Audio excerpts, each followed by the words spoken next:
On February 19th of 2013, guests of the Cecil Hotel in downtown Los Angeles were complaining of poor-tasting tap water that was running brown. But when the hotel staff went to the roof to check the water tanks, what they found was horrific. Floating inside the tank were the 2-week-old remains of 21-year-old Elisa Lam. But here's why her death became kind of infamously mysterious. Elisa had been missing for weeks prior, which correlated with this strange and unusual video footage from the hotel elevator, which is believed to be her last known sighting. While inside the elevator, she's seen hiding, then pressing all of the buttons, and then she appears to be speaking to someone who's not there. But even more mysterious is how she even got on the roof in the first place. The roof access point is actually set with an alarm that only hotel staff can get past and disarm using a key card. Her autopsy showed nothing in her system aside from prescription medications, and what's strange is that when search canines were on the roof just days prior looking for her, they had never picked up her scent. The body was also found completely undressed in the water, and her cell phone has never been found. There has never been any evidence of foul play or that she was SA'd, and her death was eventually ruled as accidental due to a psychotic break, but the odd nature of how all of this unfolded has left a lot of unanswered questions for this case. Last week, it was announced that Gypsy Rose Blanchard will be released on parole in December 2023 after serving 85% of her 10-year sentence. Gypsy has been in jail since 2016 when she was charged in connection with her mother's murder.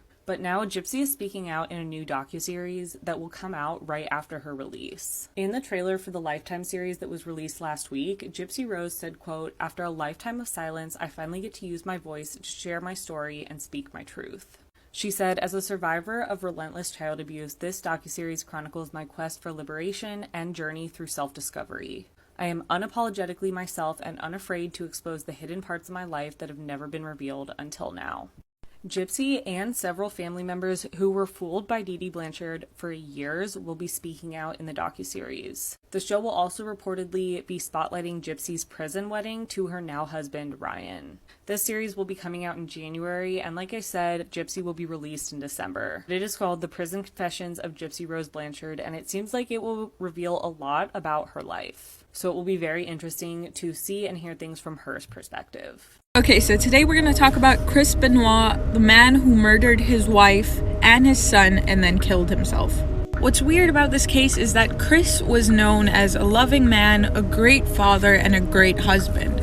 So what went wrong for him to kill his family and himself? Before I get into the possible theories as to why he could have killed his family, I'm going to give you guys a bit of backstory on the case. So the murders took place over a 3-day period. He first killed his wife and then his 7-year-old son. Reports show that both Chris and his wife had traces of alcohol in their system. And Chris had given his son a Xanax to sedate him before he suffocated him with a pillow. And the next day he went into his gym and took his own life by snapping his neck with one of the cables.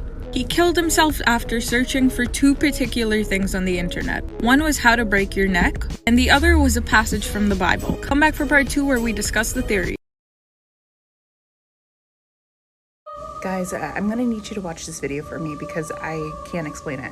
I want to say that this is by far one of the best ghost captured on camera videos I've ever seen. I mean, I really don't know how to explain it, but viewer discretion is advised, so just watch carefully, okay?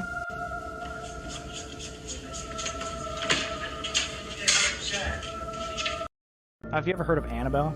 Yes. So Annabelle is a movie franchise. It's based Yeah. on a real doll. So the real doll is like apparently the second most haunted in the world, and Robert is the number 1 most haunted in the world. What we didn't realize is how many people had experiences with the doll. Yeah. They calculated to more than 10,000 people have written in apology letters to Robert to ask for forgiveness because of the curse that he put on them.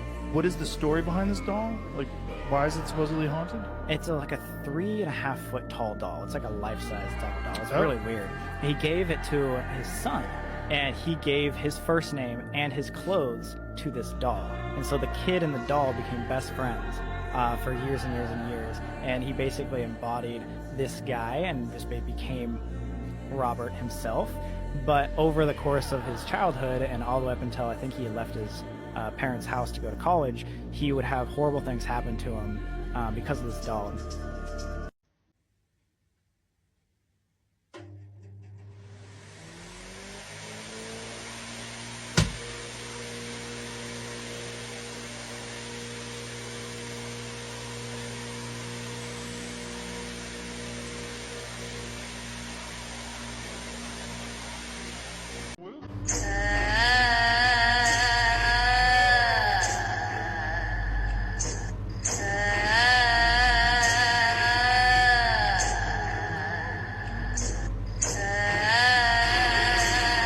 These are the most disturbing torture devices I saw at the Torture Museum in Amsterdam. So this device is called the Pear of Anguish, and it was used in the Middle Ages to punish people accused of homosexuality, witchcraft, blasphemy, and women suspected of inducing a miscarriage. But when I first saw it and didn't know the backstory, I thought this doesn't even look that bad, especially because the rest of the stuff in this museum looks a little more like this. But when I got back to the hotel and looked it up, I was shocked. I could not believe how this thing was used to torture people. So the Pear of Anguish is a metal device with the shape of a pear and spoon-like pieces that spread apart when a screw is turned, and it's meant to be inserted into your body. Take a wild guess where. And then this device expands to completely destroy that part of the body, if you know what I mean, causing extreme amounts of pain and often death by blood loss. There were so many insane torture devices in this museum, so follow if you want to hear about all their backstories.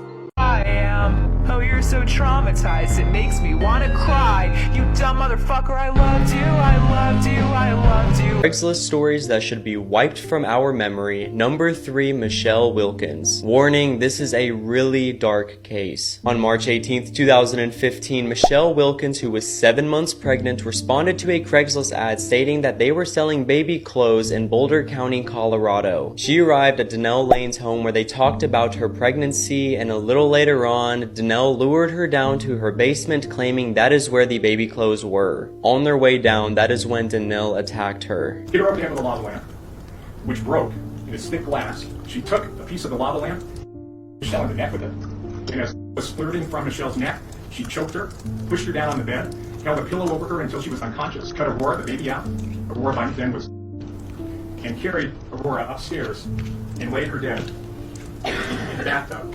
To everyone's shock, Michelle did survive this brutal attack, however, her baby did not. Donnell, with tears filling her eyes, was sentenced to 100 years in prison, and honestly, that is exactly what she deserves. She went missing at the age of 9, but was found 6 years later because of this show on Netflix. In 2017, Ryan was granted full custody of his daughter, 9-year-old Kayla Unbehan, but Kayla was later kidnapped by her own mother during a visit in July of that year. Kayla's mother, Heather, completely went off the grid and no one could locate both of them. Until 6 years later, on May 13th of this year, Kayla was recognized by a store worker at Plato's Closet. This happened in Asheville, North Carolina, when this worker apparently watched an episode of Unsolved Mysteries on Netflix only a few days before. Kayla's story was featured on Netflix only less than a year ago. And these were some of the images that were sketched of her before and her potential after. Kayla's mother was arrested and faces child abduction charges. And Kayla is now 15 years old and has been reunited with her father.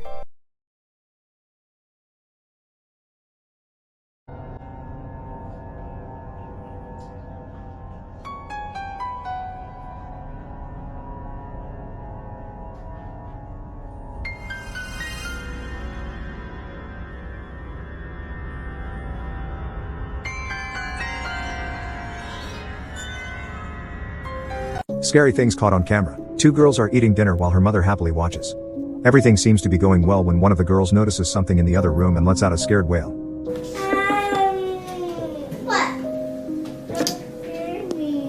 What?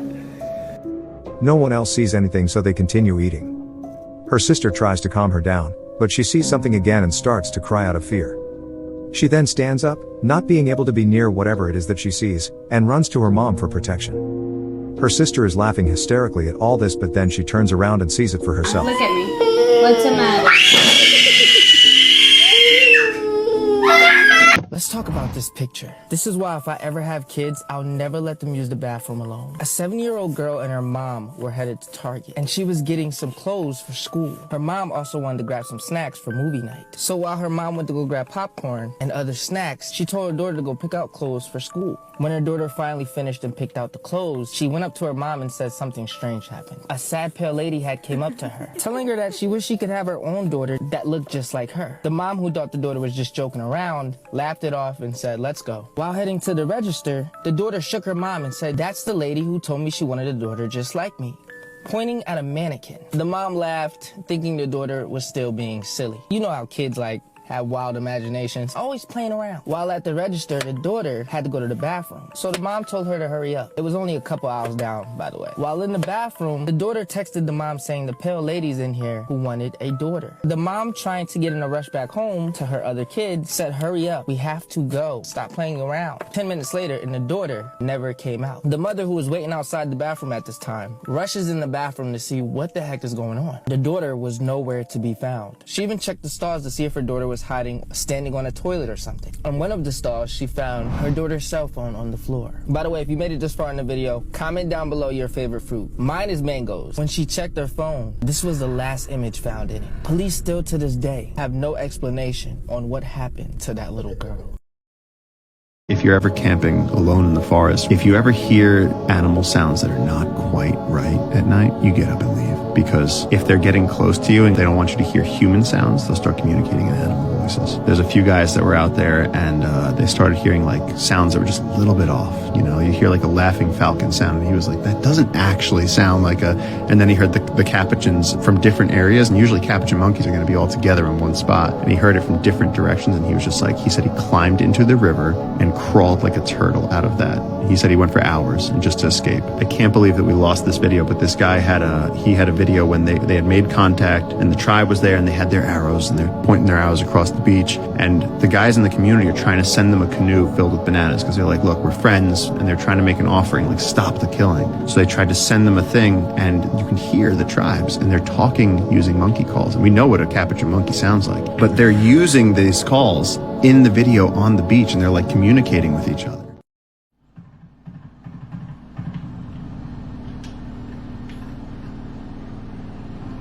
Mum, can you just pass my drink that's on the table, please? Thanks.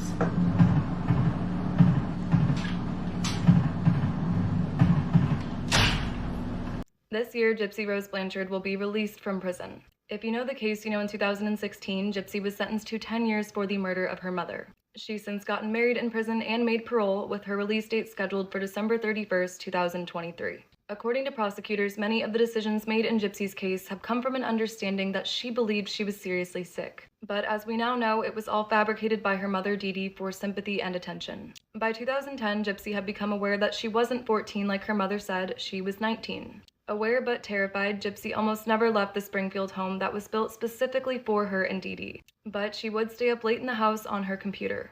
In 2012, Gypsy secretly met Nick on a Christian dating site. He had been diagnosed with autism in grade school, and after an initial meeting, the couple began to develop a plan. In June of 2015, Gypsy let Nick into her home and provided him with gloves, duct tape, and a knife. She then sat in the bathroom covering her ears as Nick stabbed her sleeping mother in the back 17 times. Once it was over, the couple had sex in Gypsy's room. Then they stole $4,000 and fled to the motel where Nick was staying just outside of Springfield.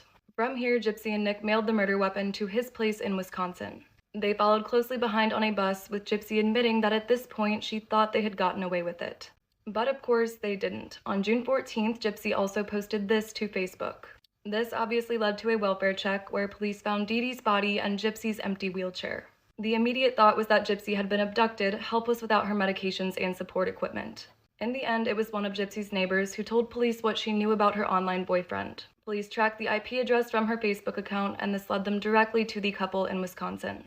Gypsy ended up taking a plea deal and was sentenced to 10 years, while Nick was sentenced to life. As one doctor had suspected before, Dee Dee was the one who was actually sick. So again, today Gypsy is up for parole. She got married in prison last year, but the couple has reportedly split after just 4 months. Unfortunately, Gypsy's friends and family are concerned about her release, saying she needs to change her behavior, refuses help, and could end up back in prison. As of March 1st, a judge has denied Nick's motion for a new trial.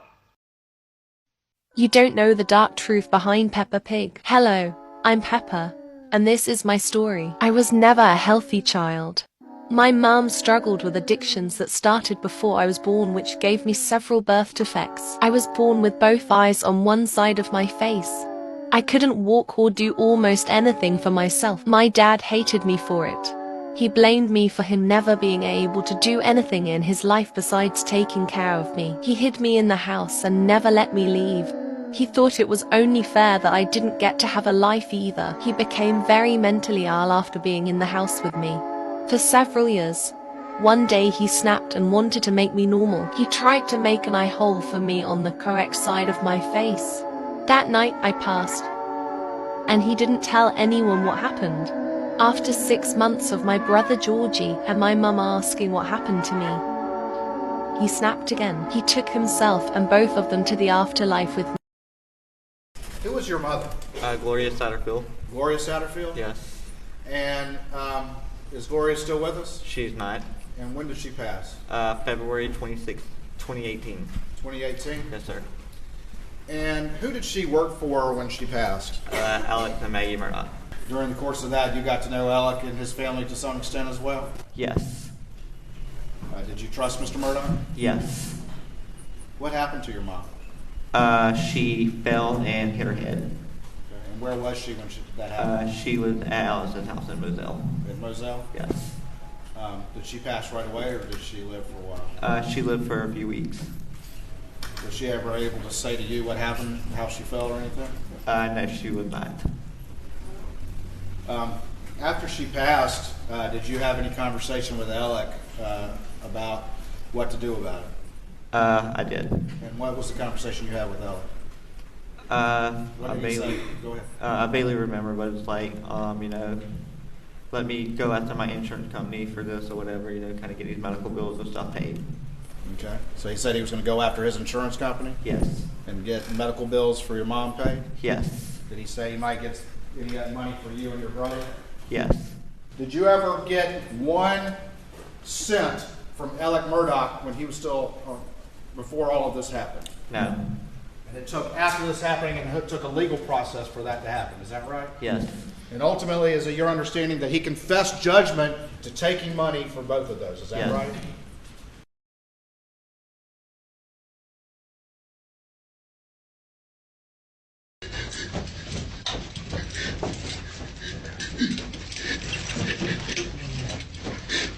And so move yourself to the front, all right? Yeah.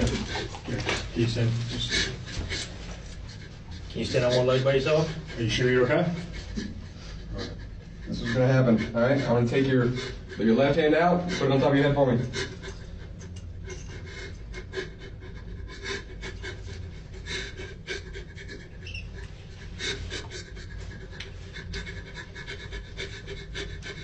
That's it, we're gonna move them up. Right in front.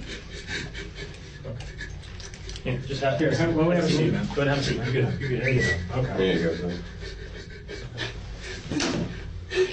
Would you like any water or anything like that? No? Okay. It's all right. We need you to breathe for us, all right? Because if you're hyperventilating, if you can just breathe in through your nose and out through your mouth. Do it with me, ready? Just. Okay.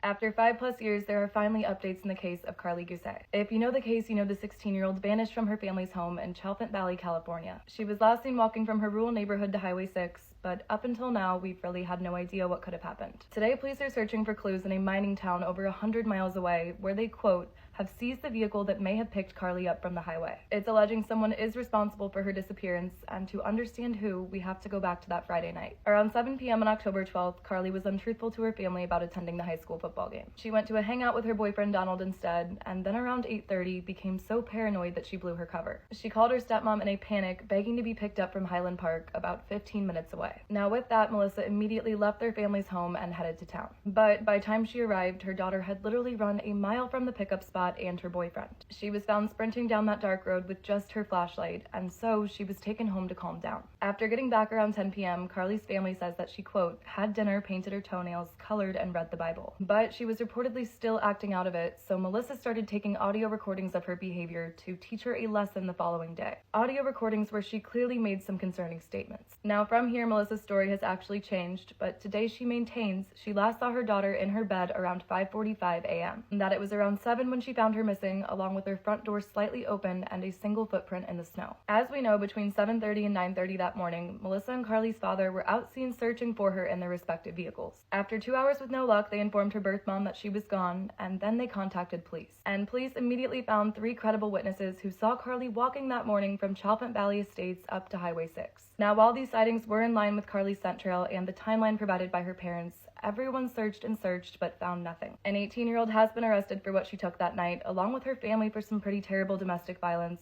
but no leads directly associated with her case, or at least up until now. As I mentioned, police are currently searching through the town of Tonopah, Nevada, which is actually one of the first exits off Highway 6 where Karlie was last seen. They've received a tip from someone there making amends in a recovery program, and reportedly this person, quote, saw an incident with her in town and can't live with knowing what happened. Police haven't revealed details about the incident, but they have, quote, been provided with the make, model, and location of the car that brought Karlie into the area.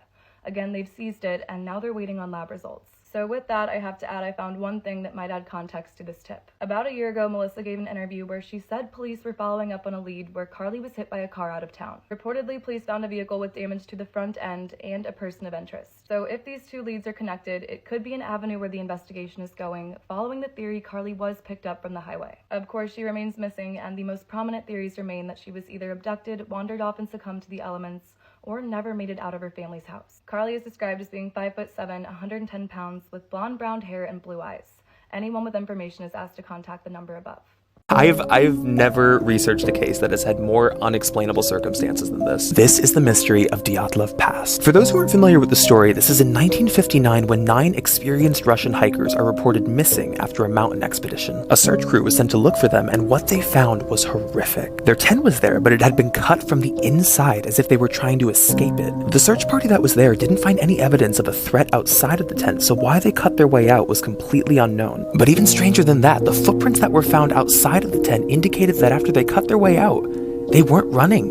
They were just walking normally. The bodies are all discovered kind of scattered in a several-mile radius throughout the snow, some of them half-dressed. 6 of them died from hypothermia, and 3 of them died from an unknown blunt force trauma causing severe damage to the skull and chest. 2 of them are found without eyes, one with their tongue cut out and one without eyebrows. One of the bodies also tested positive for unusually high levels of radiation in their clothing. The most widely accepted theory is that this was some kind of an avalanche that had melted by the time the search party came, and that the missing eyes and tongue were just attributed to animals. But let's talk about some contradicting evidence here. These were 9 very experienced hikers that would know enough not to set up camp in any sort of a danger zone, nor was there any evidence that an avalanche even occurred by the time the search party came. That, in addition to the slow-moving footprints outside of the tent when they were supposedly trying to outrun this avalanche, or even the radiation in the clothing. The case has never conclusively been closed, but no one really knows for sure what they saw that night that made them cut their way out of their tent.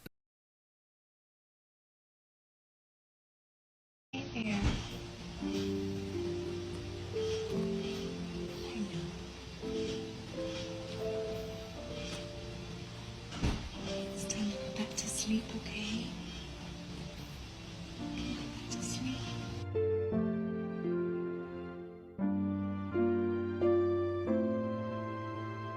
I remember standing against the glass, begging, yelling at her to fight. But we didn't get her back.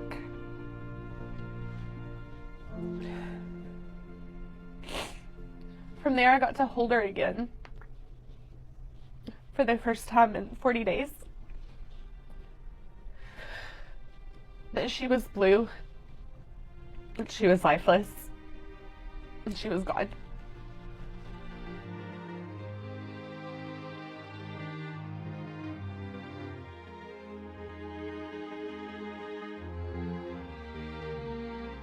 Daily life is very different for us now.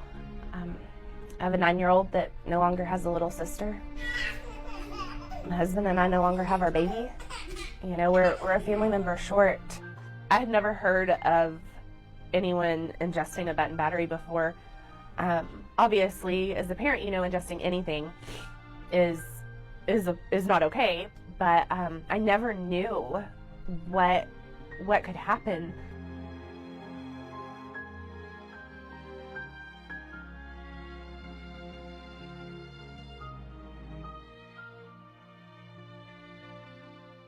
I hope to get law changes I spend lots of time reaching out to different congressmen, telling Reese's story, hoping that at one point we can get a bill to the Hill and get these changes to help protect our children. I would like to see battery compartments become more secure.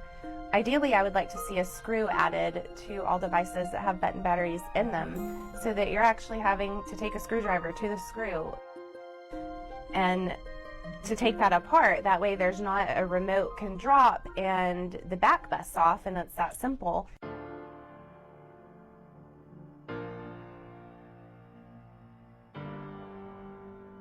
In Reese's room at Texas Children's, there was this plaque, and it said, "He has a plan and I have a purpose." It sat under her Christmas tree, and I just knew, you know, there was a plan for this, and Reese has a purpose, you know, and we're going to get through it, and her and I and my husband and my other daughter are going to stand together as a family and warn people